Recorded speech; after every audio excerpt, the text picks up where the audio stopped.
চাকরি প্রত্যাশী আমার ভাই ও বোনেরা, আশা করি আপনারা সকলে ভালো আছেন, আমিও ভালো আছি।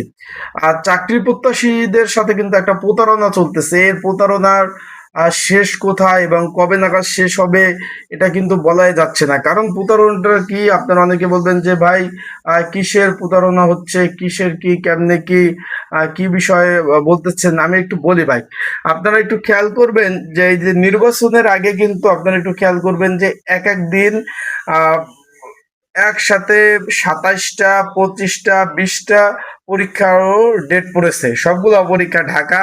কিছু পরীক্ষা ধরুন আপনি বিভিন্ন মন্ত্রণালয়ে আবেদন করলেন, তার সাথে জেলা প্রশাসকেও আবেদন করলেন, তারপরে সিভিল সার্জন কার্যালয়ে আবেদন করলেন। এখন ধরেন আপনি ৫টা আবেদন বিভিন্ন মন্ত্রণালয়ের, ৫টা আবেদন করলেন হলো বিভিন্ন মন্ত্রণালয়। আর বিভিন্ন কর্তৃপক্ষে আবেদন করলেন আরো ৫টা। ১০টা হয়ে গেল। তারপর আপনি জেলা প্রশাসক কার্যালয়ে একটা করলেন, সিভিল সার্জন কার্যালয়ে একটা করলেন, তারপর আপনি ডাক বিভাগ করলেন, এই ইত্যাদি ইত্যাদি। এখন তারা করে কি জানেন, এই একসাথে একসাথে এই ১৫-২০টা পরীক্ষা একসাথে একই দিন একই সময় ডেট দেয়। বা কেউ কোনোটা পরীক্ষা দেয় ১০টা থেকে ১১টা, কোনোটা পরীক্ষা দেয় ৩টা থেকে ৪টা। এখন আপনার ঢাকাতে যেগুলো পরীক্ষার ডেট পড়লো, ধরুন আপনি ৫টা আবেদন করলেন ঢাকাতে, এই ৫টা পরীক্ষায় ঢাকাতে বললো।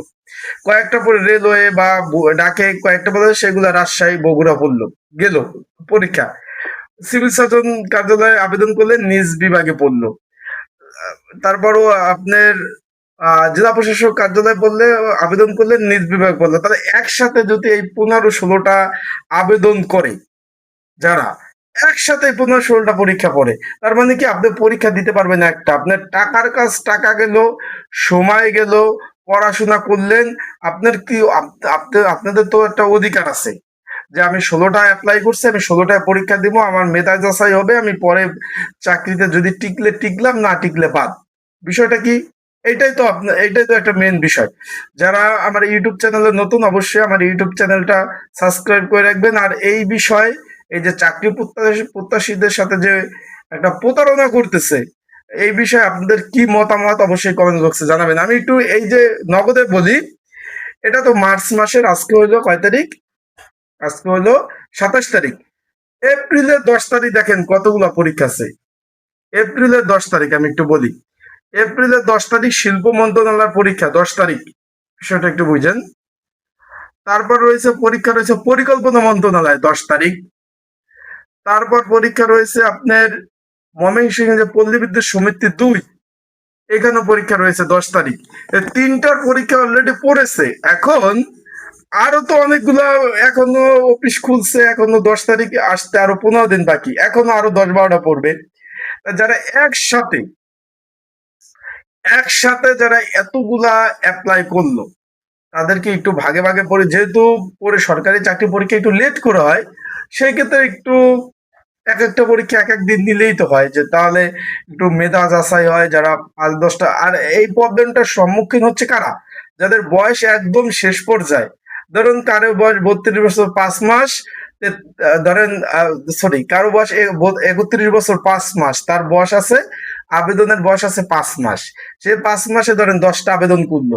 এই ১০টা আবেদন, বিষয়টা বুঝেন, এই ১০টা পরীক্ষা একই দিন পরে। তার মানে কি একটা পরীক্ষা দিতে পারবে, তার কোনো মেধাজ আছে? সে তো টাকা খরচ করছে, নিজের টাকা দিয়ে আবেদন করছে, পরবর্তীতে আপনার টাকাটা যে খরচ করছে, তারপর আপনার পড়াশোনা করছে, তারপর এই যে আবেদন করার একটা ফি, তারপর বিভিন্ন ইত্যাদি ইত্যাদি ইত্যাদি ইত্যাদি। এখন একসাথে যখন এই সে ১৫টা ১০টা আবেদন করলে, একই দিন পড়লো, সেক্ষেত্রে তো পরীক্ষা দিতে পারলো না। এইদিকে সরকারের কিন্তু অবশ্যই কিন্তু এই দিকটা একটু খেয়াল রাখা তাদের দরকার।